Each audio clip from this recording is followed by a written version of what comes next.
अविचार चल रहा है भाई, ठीक है, युक्तियों से आपने अद्वैत को जो सिद्ध किया वह श्रुत्यादि के साथ भले उसका विरोध नहीं है, किंतु अनुमान के साथ विरोध हो जाएगा, क्योंकि अब व्यभिचारी हो जाता है। कैसे? उसके लिए अनुमान बना रहे पूर्व पक्षी अपना। आंधगिरी अंत से ऊपर की पंक्ति 138वां पृष्ठ। यमता जीवा तत्व भिद्यन्ते भिन्न नामकत्वाद भिन्न कार्यकर्त्वाद भिन्न रूपत्वाद घटपटादिवद। विमता जीवा विवादास्पद जीव कैसे हैं? तत्व तो भिन्न है, ये पूर्व पक्ष कहेगा। क्यों? भिन्न नाम वाले हैं, भिन्न भिन्न कार्य वाले हैं, भिन्न भिन्न रूप वाले हैं। या आप लोगों का नाम अलग अलग है ना, रूप भी अलग अलग है। कोई दुबला, कोई छोटा, कोई मोटा, कोई कैसा, कोई टेढ़ा, कोई मेढ़ा, नहीं? कोई शरीर से टेढ़ा, कोई मन से टेढ़ा, कोई दिमाग से टेढ़ा, सब अलग अलग कार्य वाले हैं। भिन्न नाम, भिन्न रूप, भिन्न कार्य भी है। सबका काम अलग अलग है, कर्म अलग अलग है। कोई सात्विक कर्म करने में लगा है, कोई राजसिक, कोई तामसिक। जैसे घटपट आदि भिन्न भिन्न नाम वाले हैं, भिन्न कर्म वाले हैं, भिन्न रूप वाले हैं, उसी प्रकार ऐसा अनुमान करके पूर्व पक्ष है। इत अनुमान विरुद्धम अद्वैतम, तब सिद्धांत देखता नहीं भाई। रूप कार्य समाख्याश्च भिद्यन्ते तत्र तत्र वै आकाशस्य न भेदोस्ति तद्जीवेषु निर्णयः। रूप कार्य समाख्याश्च, रूप कार्य और समाख्या में नाम, भिद्यन्ते ये भिन्न भिन्न होते हैं, तत्र तत्र वही। जैसे आकाश में घटाकाश, मठाकाश, पटाकाश उपाधि के कारण से जहां जहां अल्पत्वादि रूप, जल आने आदि रूप कार्य और उनके घटाकाश आदि नामों से भेद हो जाता है। रूप कैसा है? कोई छोटा घड़ा, कोई बड़ा घड़ा, कोई मोटा घड़ा, कोई पतला घड़ा, अलग अलग आकार वाले और अलग अलग परिमाण वाले, नाप वाले आपको घड़े देखते हैं, और रूप भेद हो गया। कार्य क्या है? किसी घड़ा में चना भर दिए, किसी घड़े जो है घड़े में गुड़ भर के रखा है, किसी घड़े में पानी ले आते हो, अलग अलग शेंगाए नहीं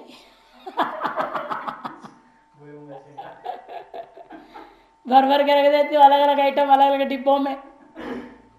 कार्य भेद हो गया और नाम भी अलग अलग, घटाकाश, पटाकाश, मठाकाश, नाम भेद हो रहा है। तत्र तत्र विद्यन्ते, तत्सब से विकल्पित घटाकाश भेद या ग्रहण करना है। तत्र तत्र कह दिया श्लोक में, जो तत्र तत्र करते घटाकाश, पटाकाश, पटाकाश। आकाश सन भेदो अस्ति, लेकिन फिर भी आकाश में कोई भेद नहीं होता वास्तव में। वैसे तत्त जीवेश निर्णय, वैसे जीवों के संबंध में ही भी निर्णय समझना चाहिए।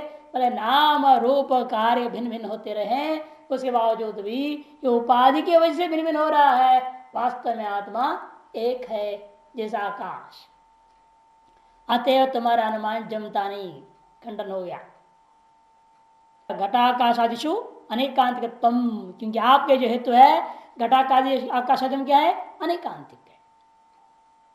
साध्य भाव अधिकरण में हेतु चला गया ना। साध्य क्या था आपका? तत्व तो भेद। तत्व तो भेद का अभाव कहाँ है? घटाकाश, पटाकाश, मटाकाशों में है ना। वहां पर भिन्न नामकत्व, भिन्न रूपत्व, भिन्न समाख्यात्व हेतु बैठा हुआ है कि नहीं? तत्व तो भेदाभाव वाला है। तत्व तो भेद के अभाव अधिकरण कौन हो गया? घटाकाश, पटाकाश, मटाकाश। साध्य भाव अधिकरण में हेतु का जाना ही व्यभिचारी होता है, अनेकांतिकत्व होता है। इसलिए अनेकांतिकत्वम ऐसे समझो, व्यभिचारी हो जा रहा है वो। कि साध्य हो गया आपका क्या? साध्य क्या है? तत्व तो भेद। ये तो कहा था ना, विमता जीवा पक्ष था।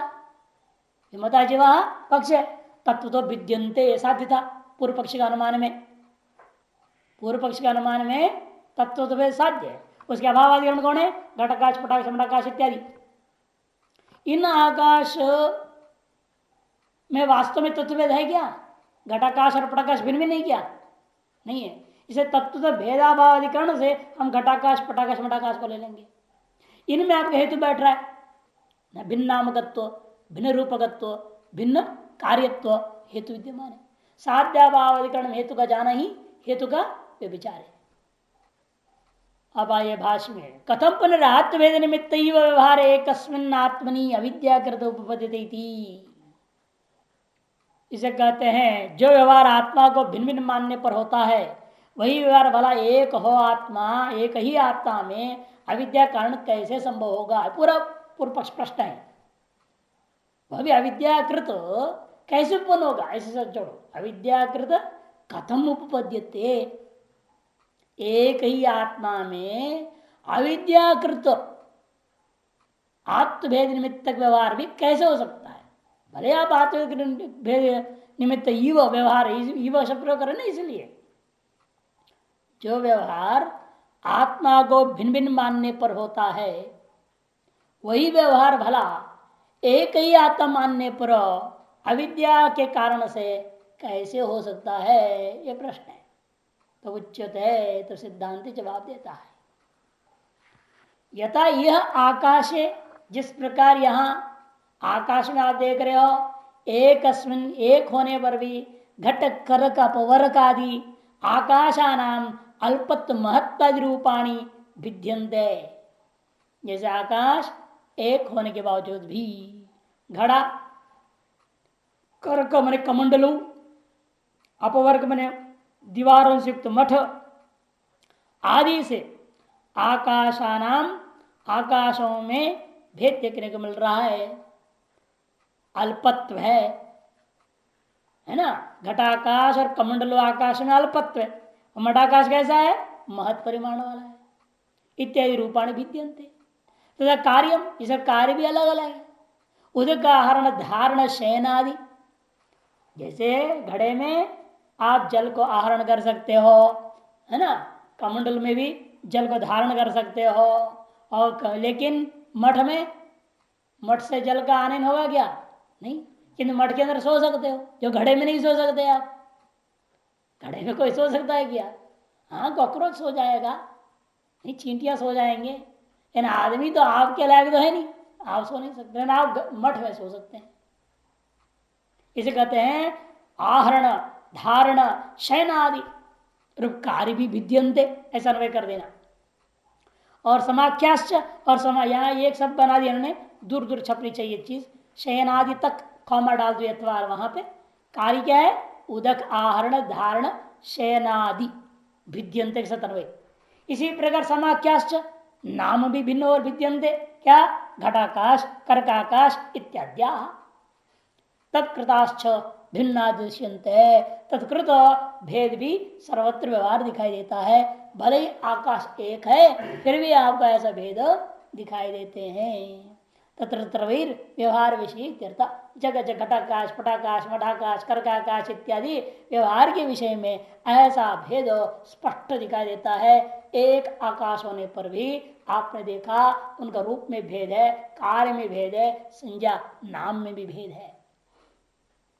सर्वोयम आकाशे रूपादि भेद कृत व्यवहारो न परमार्थ एवं, क्योंकि जो कुछ भी आपने देखा रूप भेद नाम भेद कार्य भेद जो व्यवहार हुआ वह व्यवहार आकाश में न परमार्थ एवं वास्तविक नहीं होता।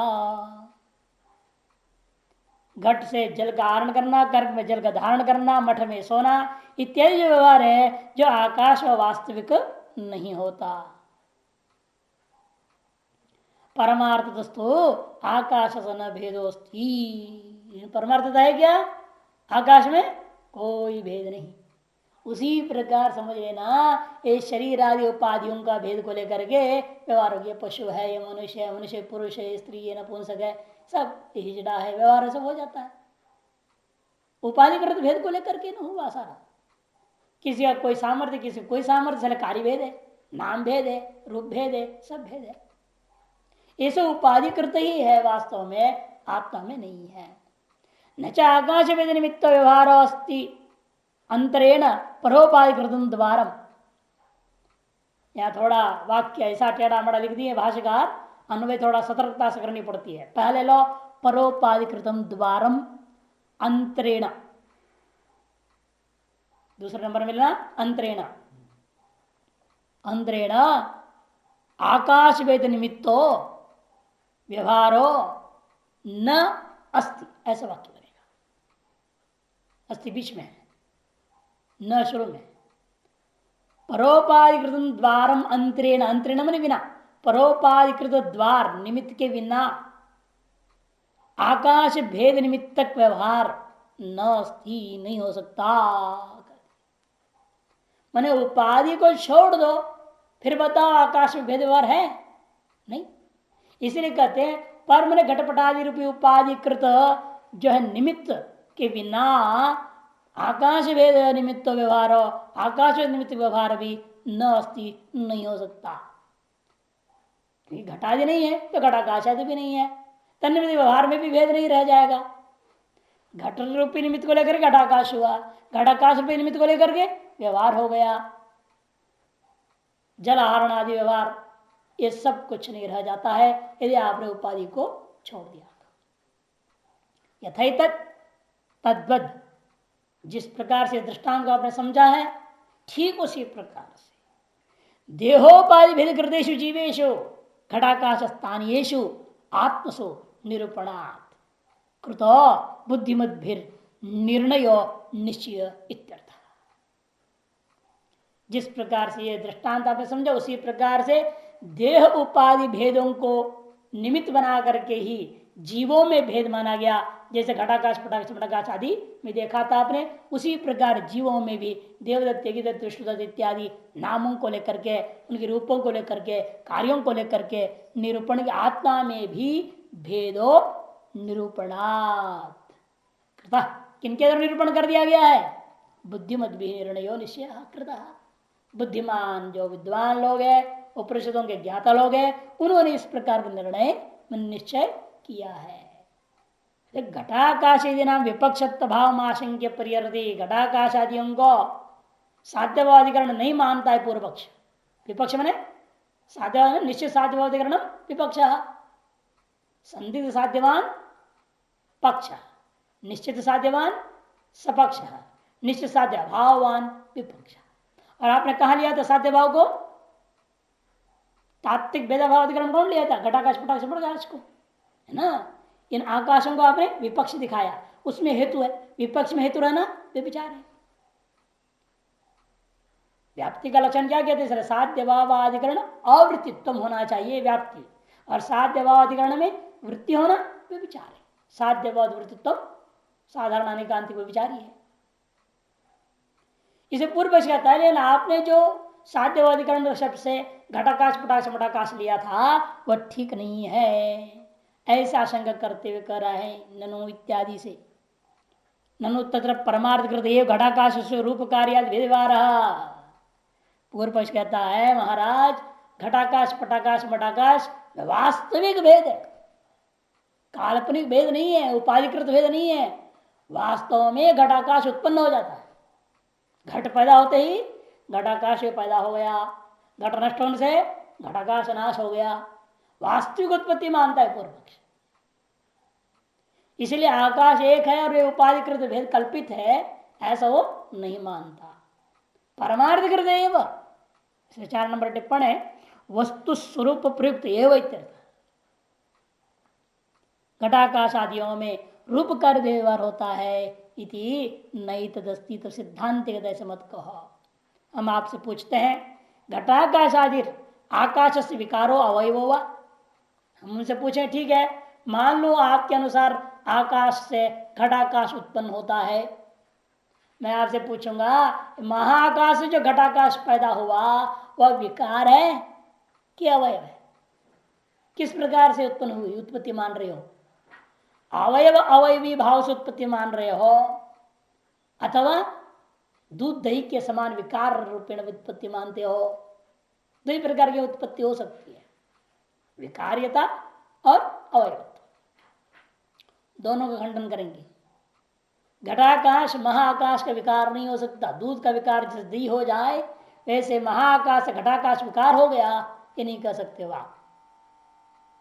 और महाआकाश का अवयव भी घटाकाश नहीं हो सकता क्योंकि स्वयं महाआकाश अवयव पदार्थ नहीं है, तो उसका अवयव कहां से हो जाएगा?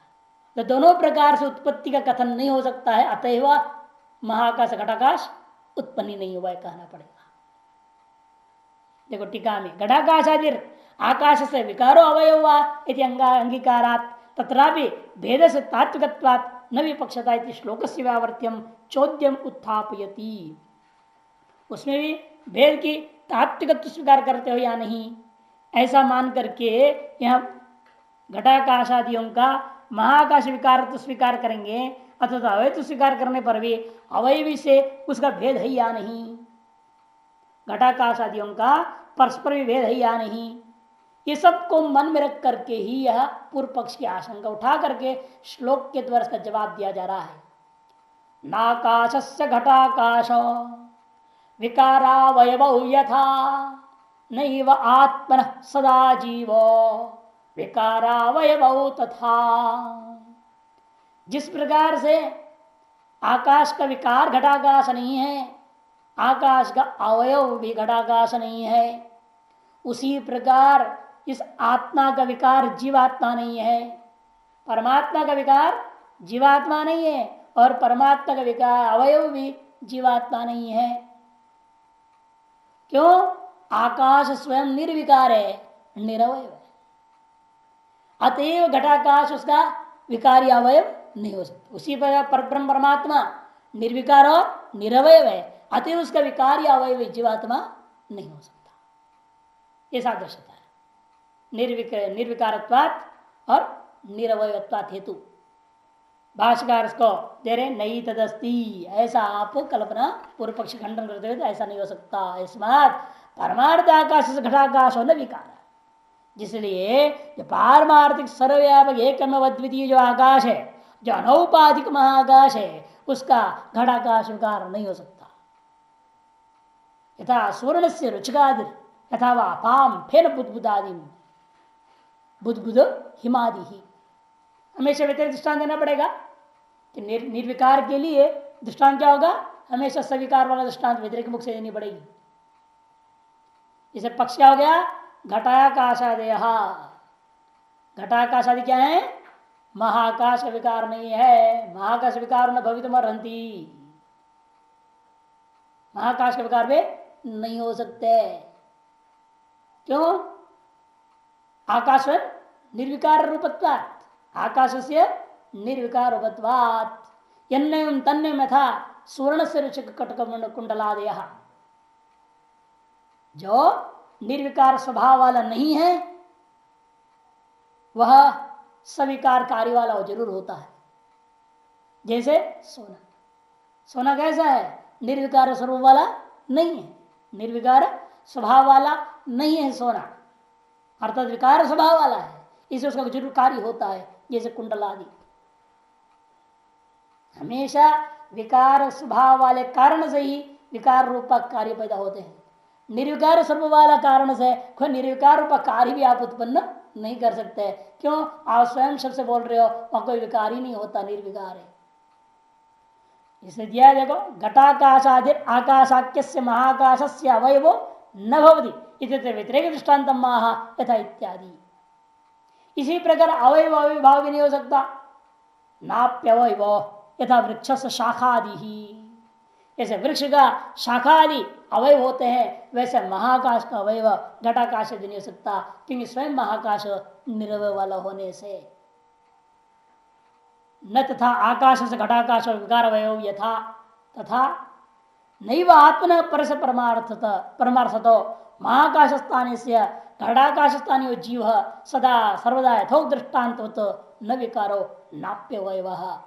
भाष्यकार कहते हैं जिस प्रकार आकाश का घटाकाश न विकार है न अवयव है, ठीक उसी प्रकार से नैव आत्मन परस्य, जो परमात्मा है परमार्थ सत्रूप है, महाकाश के बराबर है, वो ऐसा जो है उसका घटाकाश स्थानापन्न जीवों के समान, जो घटाकाश के समान है जीव, ये कैसे है वो, उनका सदा सर्वदा यथोक्त दृष्टांत, तो सदा सर्वदा पूर्व दृष्टांत के समान, आकाश दृष्टांत के समान न विकारो नाप्यवयव, उसका न विकार हो सकता है न अवयव हो सकता है।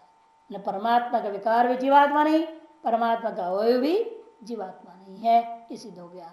अथा आत्मवेद कृतो व्यवहारो मृषैव इत्यर्थ, कहने का तात्पर्य है आत्मभेद कृत जो व्यवहार नहीं कर रहा है इस लोक में वह मिथ्या ही है। विषय वैत्यर्थ। अतएव अनेकांतिक दोष हमारे मत में नहीं है, बल्कि पूर्व पक्ष के अनुमान में ही अनेकांतिक दोष स्थिर हो गया कि जीवों में तात्विक भेद नहीं है। तो पूर्व पक्षी कहता है कैसे कहते हो, मम वाशो जीव लोके जीव भूत सनातन कह रहे हैं स्मृति का, और आप कहते मेरा अंश नहीं। और भगवान कहते हैं जो श्रुति में भी अंगुष्ठ मात्र पुरुष, अंगुष्ठ मात्र पुरुष होता है, अवयव है इसका मतलब छोटा टुकड़ा है। कैसे कहते अवयव नहीं है? जीव ब्रह्म का अंश नहीं, जीव ब्रह्म का विकार भी नहीं, ऐसा जो आपने कहा ब्रह्म ही उपाधि प्रविष्टम जीवादि जीव शब्दम, ब्रह्म ही उपाधि में प्रविष्ट होकर के जीव नाम को संज्ञा को प्राप्त हुआ है, ऐसा जो आपने कहा वह अयुक्त है। पूर्व पक्षी कहेगा वह अयुक्त है। ब्रह्मण शुद्धता क्यों? दो बात है कि ब्रह्म कैसा है? शुद्ध है, जीव राग द्वेष आदि से मल युक्त होने से अशुद्ध है। तो दोनों अभिन्न कैसे हो सकता है? शुद्ध और अशुद्ध अभिन्न कैसे हो जाएंगे? एक शुद्ध दूसरा अशुद्ध, ऐसे दो को अभिन्न आप नहीं कह सकते। ये पूर्व पक्ष का तर्क है। इसलिए आपको एकत्व कथन करना उचित नहीं। परमार्थ जीव का भेद मानना चाहिए, उस ब्रह्म से अलग मानना चाहिए इसको, तब कहते वास्तव परमार्थ जीव ही नहीं है। अशुद्ध कहां से हो जाएगा वो? वास्तव में जीव नाम की चिड़िया पैदा हुआ होता तो उसको देखते शुद्ध है शुद्ध है, जब जीव नाम की चीज उत्पन्न ही नहीं है। जैसे सूर्य का प्रतिबिंब पड़ गया, प्रतिबिंब पड़ने से क्या सूर्य की उत्पत्ति मानोगे उसको? सूर्य का अंश उत्पन्न हो गया, सूर्य का अवयव उत्पन्न हो गया, या सूर्य का विकार हो गया, और वो शुद्ध है कि अशुद्ध है प्रतिबिंब? विचार किया जाएगा क्या? जैसा आप अनेक घड़ों में विद्यमान अनेक प्रतिबिंबों को उत्पन्न नहीं मानते, उस बिंबात्मक सूर्य से पृथक भी नहीं मानते, अतएव उस बिंब से भिन्न होते हुए अशुद्धता आदि दोष से ग्रस्त यह भी आप नहीं मानते। बल्कि जो कुछ भी दिख रहा अशुद्धता आदि आप क्या मानते? औपाधिक। गंदा जल है वैसे प्रतिबिंब लाल लाल से दिख रहा है, शुद्ध जल है सफेद प्रतिबिंब दिख रहा है, शुद्ध साफ दिख रहा है प्रतिबिंब। जैसा जल वैसे उपाधि प्रतिबिंब दिखता है। नीला रंग डाल दो जल में, नीली नीली सूर्य दिखाई देगी। इतने सूर्य नीला हो जाएगा क्या? न सूर्य नीला होता, न कोई नीला सूर्य छोटा सा पैदा ही हुआ है। यहाँ दोनों ही बात नहीं है, सब कुछ औपाधिक ही होता है। न उत्पत्ति है, न भेद है, न अशुद्धता आदि है। इस बात को कह रहे हैं। इसका बहुत सुंदर श्लोक दृष्टांत देकर श्लोक से समझा रहे। देखिए, यथा भवति बालानां गगनं मलिनं मलैः तथा भवत्य बुद्धानां आत्मापि मलिनो मलैः। यथा भवति बालानां, जिस प्रकार से अविवेकी मूढ़ लोगों के लिए दृष्टिकोण से धूम आदि मल के कारण से आकाश में मलयुक्त प्रतीत होता है, वैसे ही अविवेकियों के लिए, अबुद्धा नाम अविवेकियों के लिए आत्मा भी, यह परमात्मा भी मलिनो मलही, राग द्वेषादि मल से मलिन हुए के समान प्रतीत होता है। तब आप उसको जीव नाम बोल देते हो। वास्तव में न मलिनता है न वह मलिन हो रहा है। आत्मज्ञानियों की दृष्टि में ऐसा नहीं होता। उनके दृष्टि में जीव नाम का अलग चीज है ही नहीं, जो कि अशुद्ध हो, राग द्वेष आदि युक्त हो। ये सब कुछ आध्यासिक है। बड़ा आश्चर्य है नहीं, फिर भी दिखते रहता है, और दिखने के और आदि भ्रम में पड़ जाता है। असली स्वरूप की ओर ध्यान नहीं देता है, और जो नकली रूप दिख रहा है इसी में रम जाता है, और भ्रमवशात अपने आप के स्वरूप को भूलकर बंधन में महसूस करता है। बड़ा आश्चर्य की बात है। घटाकाश मठाकाश सूचि पाशाकाश से उपाधि निमित्त भेद तद विषय बुद्धि तत्प्रयुक्त रूप भेदो अर्थक्रिया भेदो नाम भेद स्थिति व्यवहारो नवसी यथा उपलभ्यते तथा देहादि उपाधि भेद प्रयुक्त जीव भेद तत्कृतो जनन मरण सुख दुख का व्यवहारो व्यवस्थितो यस्मात् आस्तिते तस्मात् तेन अविद्या विद्यमानेन कृतम एव आत्मनुरागादि मलवत्तम नवसुतो स्थितित्व अर्थम दृष्टांत द्वारा प्रतिपादन आदो दृष्टांत माह योजना। आनंद गिरिकार बड़ा सुंदर ढंग से समझा दिया। देखो जिस प्रकार से एक आकाश में घटाकाश मटाकाश सूची पाशाकाश इत्यादि उपाधि निमित्तक भेद मानते हो, तद विषय बुद्धि भी हो जाती है और तत्प्रीत रूप भेद अर्थ क्रिया भेद नाम भेद सगल व्यवहार आप आकाश में कर बैठते हो। उसी प्रकार देह रूपी उपाधि भेद से प्रयुक्त होकर जीव भेद हुआ और जीव भेद को लेकर के फिर आपने जनन मरण सुख दुख आदि राग द्वेष व्यवहार व्यवस्थित कर लिया है। जिसलिए ऐसा आपने आस्था कर बैठे हैं, इसलिए हमारा कहना है अविद्या विद्यमान कृतम एवं आत्मनुराग आदि मलवत्तम। अविद्या जो विद्यमान है उसी के द्वारा ही आत्म में रागादि मलवत्व आपने कर लिया। न वस्तुतो अस्ति, वस्तुतः आत्मा में रागादि मल है नहीं। यथा इत्यादि से समझा रहे भाष्य देखिए। स्माद यथा घटाकाशे बाधि भेद बुद्धि निबंधन रूप कार्य भेदवार। जिस प्रकार से घटाकाश पटाकाश मटाकाश इत्यादि भेद बुद्धि निबंधन, पहले आपने उपाधियों से भेद उत्पन्न कर लिया और उस भेद से एक भेद बुद्धि आपके अंदर भेद विषयणी बुद्धि हो गई। तर्स भेद विषयणी बुद्धि को निमित्त बना करके रूप भेद कार्य भेद नाम भेद आज सगले व्यवहार भेदों को करने लग जाते हो। ठीक उसी प्रकार यहाँ पर भी हो गया। पहले आप एक उपाधि को पैदा हुआ मानते हो, नहीं कर रहा बेटा पैदा हो गया बेटी पैदा हो गया, पहले यही हल्ला मचता है। पैदा हो गया फिर क्या पैदा हुआ, फिर लड़का हुआ, तब बोलेंगे ना बेटा हुआ करके। आप बाप हो गए, दादा फिर आप दादा हो गए, ये बोला जाएगा, है ना। पहले पैदा हुआ सोचना, तुरंत क्या नहीं पूछेगा। अधिकतर हो दोनों सोचते हैं ना कहीं मरा तो नहीं है, संशय रहता है। जब सूचना दी गई पैदा हो गया तो कहता दोनों सोचते हैं हाँ ठीक है अब बता क्या पैदा हुआ, लड़का की लड़की। फिर लड़का बोलेंगे, फिर उसका नामकरण करेंगे। शरीर तो उत्पन्न हुई, पहले उपाधि पैदा मान लिया आपने। जब उपाधि पैदा मान लिया उसके साथ नाम पैदा हो गया, भेद बुद्धि आ गई, मैं बाप हो गया हूं ये बेटा है मेरा, भेद बुद्धि आ गई। जब भेद बुद्धि हुई, भेद बुद्धि के कारण से उसका नामकरण करना पड़ा। सो से भिन्न है ना वो, नाम रख दिया उसे रूपता ही है, रूप के साथ तो आया ही है वो। और उसका प्रयोजन का अर्थ क्रिया कारिता उसे कर्म कार्य सब अलग अलग तो होगा ही। इसे कहते ये सब भेद बुद्धि निमित्त किया है। आपके अपने बुद्धि में सारा खेल चल रहा है, वास्तव में है ही नहीं। जैसे पंचदश बड़ा सुंदर दृष्टांत दिया था ना, क्या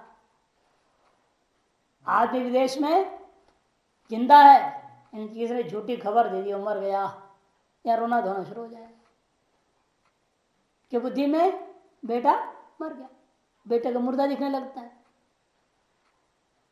लेटा पड़ा है मुर्दा दिखने लगता है उसको। और बेटा जिंदा है या मरा सूचना मिला, जैसे ठीक उल्टा बेटा मरा है या सूचना नहीं मिली, जन्म दिवस मनाया जा रहा है, उत्सव हो रहा है घर में। इसका मतलब सब दिमागी खेल, क्यों दिमाग में आपका जो अभी बेटा जिंदा है इसलिए आप उसका जन्म दिवस मना रहे हैं, भले वो वहां मर गया। या भी आपकी बुद्धि में मरा करके सूचना नहीं है ना, तो सब कुछ बुद्धि का खेल है। किसका जन्मना किसका मरना सब आपकी बुद्धि में है। ये मान लिया आपने हाँ जन्म हो रखा है, बेटा बिना बेटे का भी बेटा हो गया मान लिया, तो जन्म दिवस मना लो, क्या आपत्ति है कि स्वयं काट दो, सोचो बेटा काट रहा है तो क्या दिक्कत है। अरे बाप बेटे में अभेद है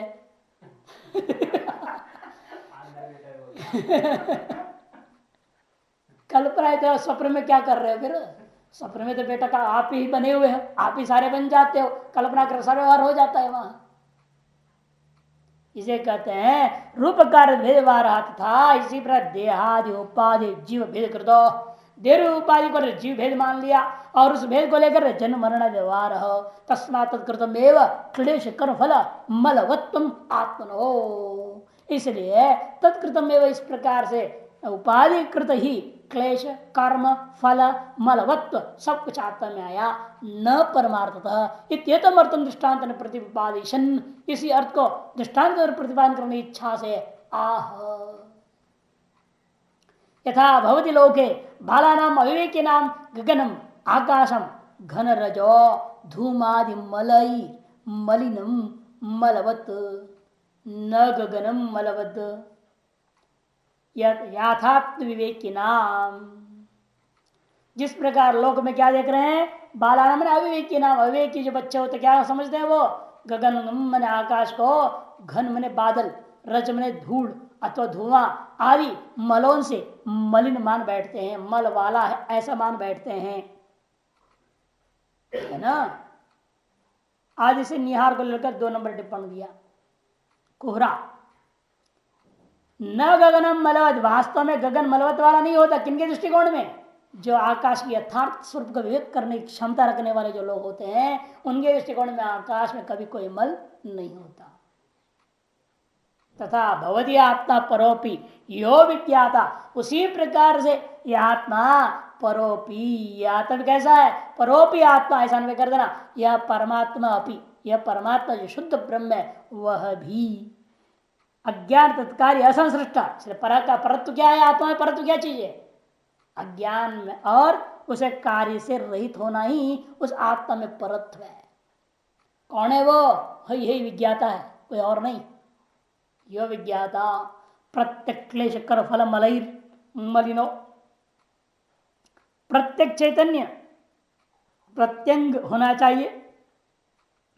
आगम शास्त्र से नित्यत्वा नुम अभावो वा अक अग कुटिलायाम गतौ इति धातुंत्र अनुसरणम वा इत्यलम, ऐसा करके इस बारे में टिप्पण 4। निखिल वृत्ति साक्षी, सकल वृत्तियों के साक्षी होते जो प्रत्येक आत्मा है वह क्लेश कर्म फल मलों के द्वारा मलिन है। किनके लिए, अबुद्धानाम कर दिया, प्रत्यगात विवेक रहित आना, जिनके प्रत्येगात्मा का विवेक नहीं है, ऐसे लोगों के लिए यह आत्मा वह परब्रह्म परमात्मा जो विशुद्ध है, वास्तव में अज्ञान से कार्य से असंसृष्ट है, वह भी मल वाले के समान प्रतीत होने लगता है। नात्म विवेकवताम, आत्मा के यथार्थ स्वरूप का विवेक करने वालों के लिए यह आत्मा तीनों ही कालों में मलादि से युक्त हुआ ही नहीं है, मलादि से रहित है। नहीं ऊषर देश तृडवत प्राण्यध्यारोपितोदक फेन तरंगादि मांस तथा। एक और दृष्टांत भाषकर अपनी तरफ से दे रहे हैं, ऐसे हजारों दृष्टांत है, जान के एक और दे रहे हैं। जैसे ऊषर भूमि है, ऊषर देश,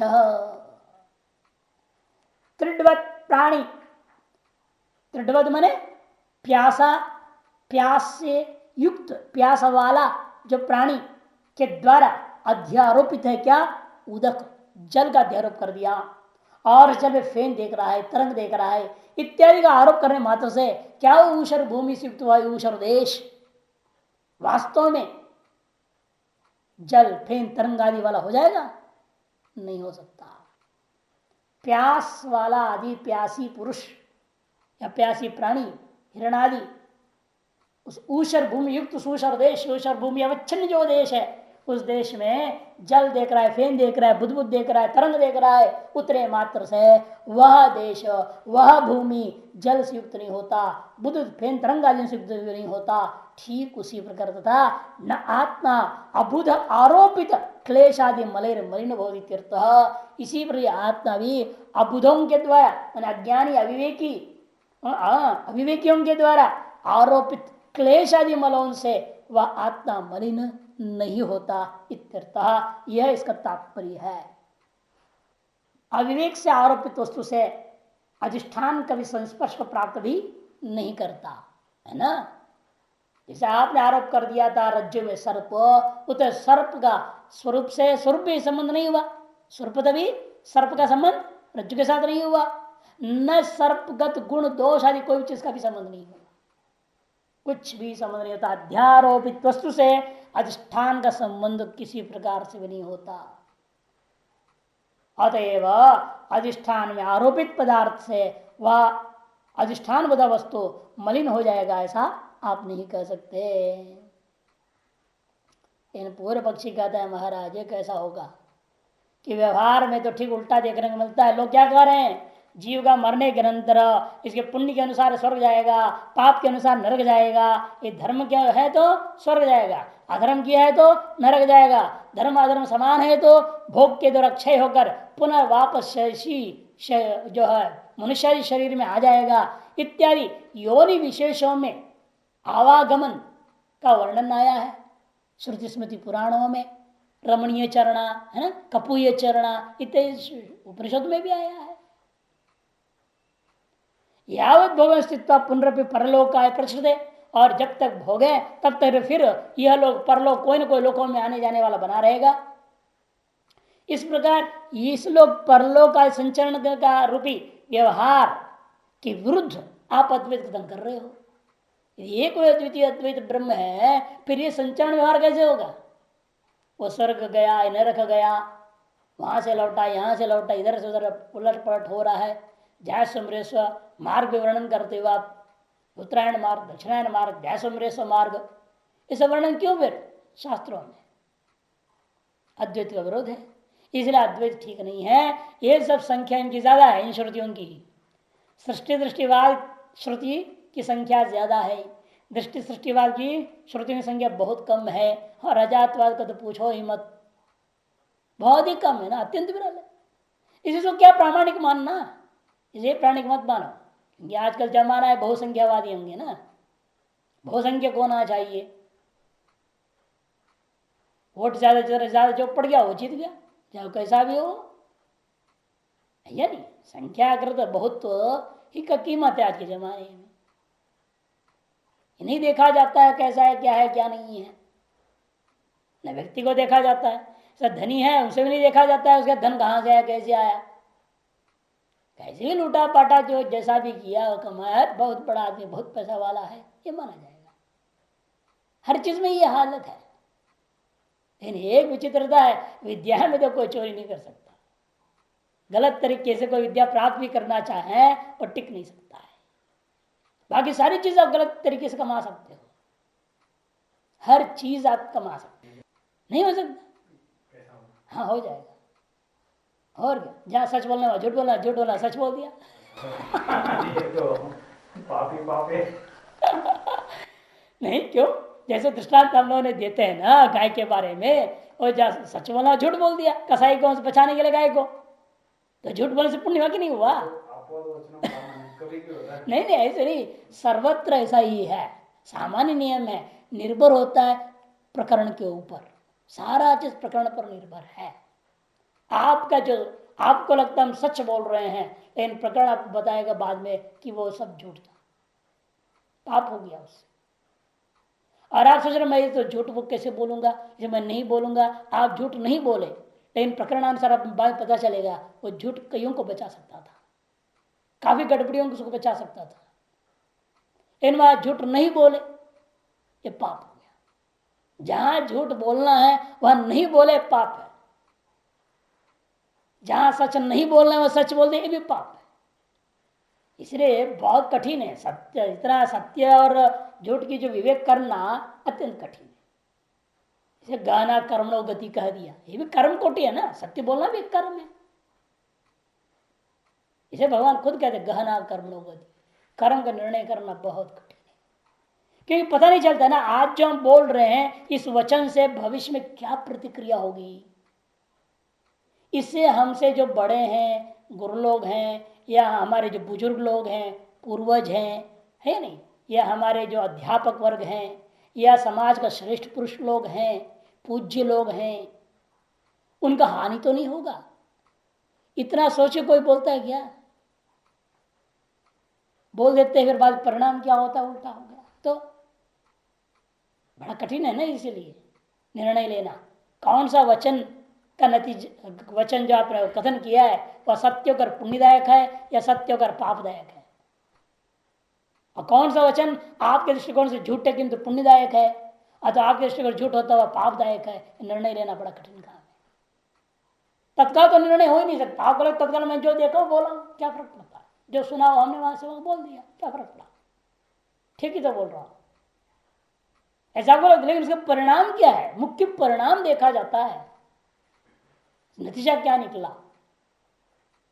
कि उस दृष्टांत में इतना ही बताना चाह रहे ना, नतीजा इंपॉर्टेंट है।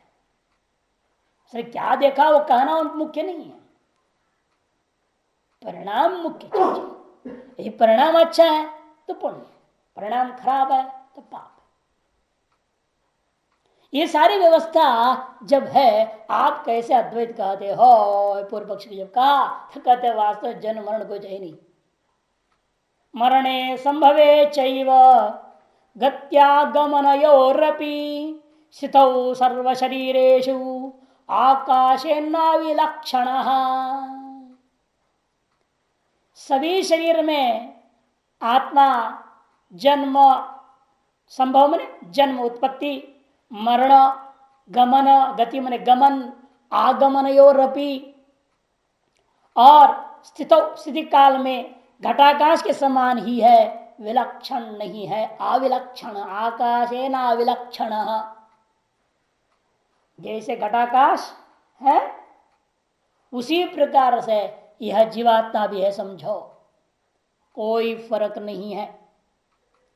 जिस प्रकार से घटाकाश का जीना है, जन्म लेना, घटाकाश का मरना, उसी प्रकार से जीव का जन्मना मरना सब व्यवहार भी झूठा ही है। केवल उपाधि के जन्म मरण को लेकर व्यवहार कर रहे हो, उपाधि का जन्म मरण को लेकर आप व्यवहार कर रहे हैं, है ना। घटाकाश क्या है? घट उत्पन्न हो गया, घटाकाश उत्पन्न हो गया। घट नष्ट हो गया, घट भर गया। घट को यहाँ से वहां ले गए तो कहते घटाकाश को मैं ले गया, वहां से यहाँ उठा के घटाकाश को ले आया। अरे आप घट को ले जा रहे हो, ले आ रहे हो, व्यवहार क्या हो रहा है? घटाकाश को ले जाना, ले आने में। उसी प्रकार से शरीर का आने जाने को लेकर के आपने जीवात्मा गया हो, जीवात्मा आया, कौन सा शरीर लेना? इसीलिए सूक्ष्म शरीर, सूक्ष्म शरीर यही रहता है ना, थोड़े स्वर्ग आ रहा जा रहा है। सूक्ष्म शरीर का आने जाने को लेकर के आपने क्या कह दिया? जीवात्मा स्वर्ग गया, जीवात्मा स्वर्ग से आया, जीवात्मा नरक गया, जीवात्मा नरक से आया। शरीर का गमन आगमन है, शरीर का उत्पत्ति, यहां उत्पत्ति और मरण स्थूल शरीर को लेकर के लेना, गमनागमन सूक्ष्म शरीर को लेकर लेना परलोकाधिक दृष्टिकोण से। और यह लोक में भी घटाना हो तो यहीं पर आना जाना तो स्थूल शरीर लेना पड़ेगा। स्थूल शरीर चला गया, अरे देवदत्त चला गया, देवदत्त नाम का जीवात्मा गया, देवदत्त नाम का जीवात्मा आ गया, वहां पर क्या है? देवदत्त नामक व्यक्ति की स्थूल शरीर गमनागमन को लेकर व्यवहार हो रहा है। स्वर्गादि गमनागमन को लेते हो तो सूक्ष्म शरीर, और यह लोग में गमनागमन लेते हो तो स्थूल शरीर। और जन्म मरण तो हमेशा स्थूल शरीर का ही लेना पड़ेगा। इसे उत्पत्ति हो, स्थिति हो, लय काल हो और गमनागमन आदि क्यों न हो, ये सब कुछ सभी शरीर में आत्मा में व्यवहार जो हो रहा है वह घटाकाश के समान ही है, उससे विलक्षण नहीं है। अविवेकवशात आत्मा में अध्यारोपित हो जाता है सकल व्यवहार। भाष्यम पुनर्भि उक्तम में अर्थम प्रपंचेति, पुनः उक्त अर्थ को ही विस्तार में समझाया जा रहा है। विस्तार करके कथन करने के लिए यह श्लोक आया है। घटाकाश जन्म नाश गमन आगमन स्थितिवत, घटाकाश का जन्म, घटाकाश का मरण, घटाकाश का नाश कोई मरण समझाया, और घटाकाश का गमन, घटाकाश का आगमन, घटाकाश की स्थिति इत्यादि के समान सर्व शरीरेषु आत्मनो, सकल शरीरों में आत्मा का जन्म मरण आदि ही व्यवहार हो गया। आकाशेन अविलक्षण इति प्रत्येतव्य, आकाश के सदृश है, आकाश से विलक्षण नहीं है, ऐसा निश्चय कर लेना चाहिए। आकाश घटाकाशीय जन्मादि के तुल्य ही है जीवात्मा के जन्मादि का व्यवहार, ऐसा समझो। तब पूर्व पक्ष कहेगा भाई उपाधि में सत्यत्व आपने स्वीकार कर लिया, गड़बड़ कर लिया। आपने घट का जन्म से घटाकाश का जन्म मान लिया ना, मैंने घट का जन्म तो मानना पड़ा आपको, उसके ना घटाकाश कहां से आ जाएगा? तो घट के जन्म माने में शरीर का जन्म आपने मान लिया यहां, तो आत्मा से भिन्न शरीर है ना, फिर अद्वैत हानि हो गई। आत्मा से भिन्न शरीर है और शरीर उत्पन्न हो गया, शरीर मर जाता है, शरीर का गमनागमन होता है, शरीर का स्थिति है, इनको लेकर के अपने जीवों में भी आत्मा में भी जन्म मरण व्यवहार हो गया। मैंने शरीर में उपाधि को अपने स्वीकार कर लिया और तो उपाधि में सत्यत्व मानना पड़ेगा। जो उपाधि में सत्यत्व मानोगे तत्प्रयुक्त भेद में भी सत्यत्व आ जाएगा। जब उपाधि कृत भेद में सत्य हो गया तो भेद कृत जीव में जो भेद है, उपाधि कृत भेद निमित्त जो जीव में भेद है उसको भी सत्य मानना पड़ जाएगा। ये आपत्ति देखिए अनुदरी अवतरणिका दे रहा है कारिका के लिए। संघात शब्दिता नाम उपाधि नाम सत्यत्वा, संघात शब्द से जो उपाधियां आप कह रहे हो शरीर आदि ये सत्य है। तत्प्रयुक्त भेद से तथात्मा, अतएव उन उपाधिकृत प्रयुक्त जो भेद है वो भी सत्य हो जाएगा। तब तो अद्वैत अनुपत्ति ताद अवस्थ्यम, फिर तो अद्वैत की उत्पत्ति हो नहीं सकती है। यह दोष वैसे के वैसे रह गया चेत तत्राह। तब जवाब में कार्य का आरंभ होती है।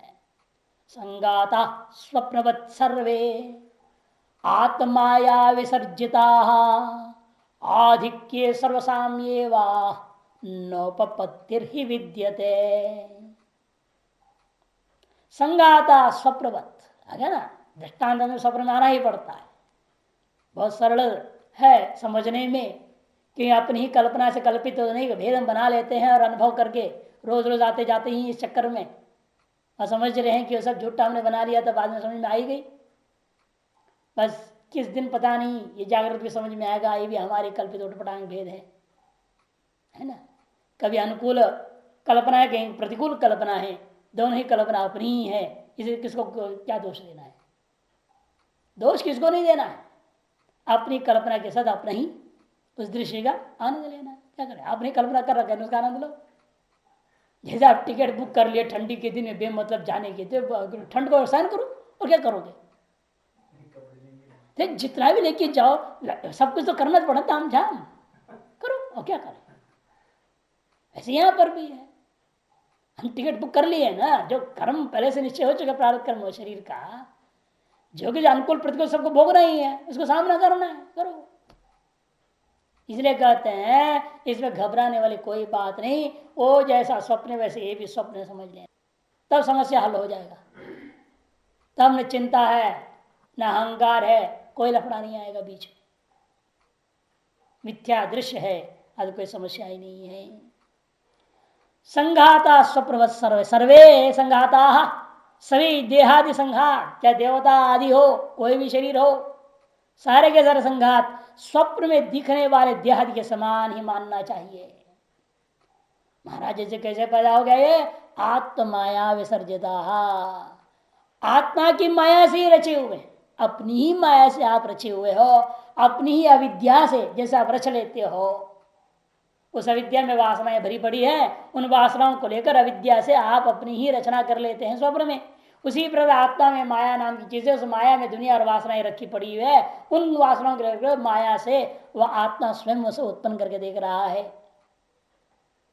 खाते फिर किसी में आधिक्य सर्वसाम्य, कहीं उत्कर्ष कहीं अपकर्ष कहीं समानता, ऐसे क्यों है?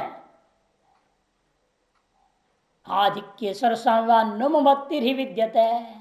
स्वप्न की अपेक्षा जागृत देहादि के उत्कर्ष या सबकी समानता में कोई युक्ति ही नहीं है। आप कह नहीं सकते स्वप्न की अपेक्षा से जागृत ज्यादा श्रेष्ठ है, स्वप्न की अपेक्षा से जागृत कुछ अधिक है।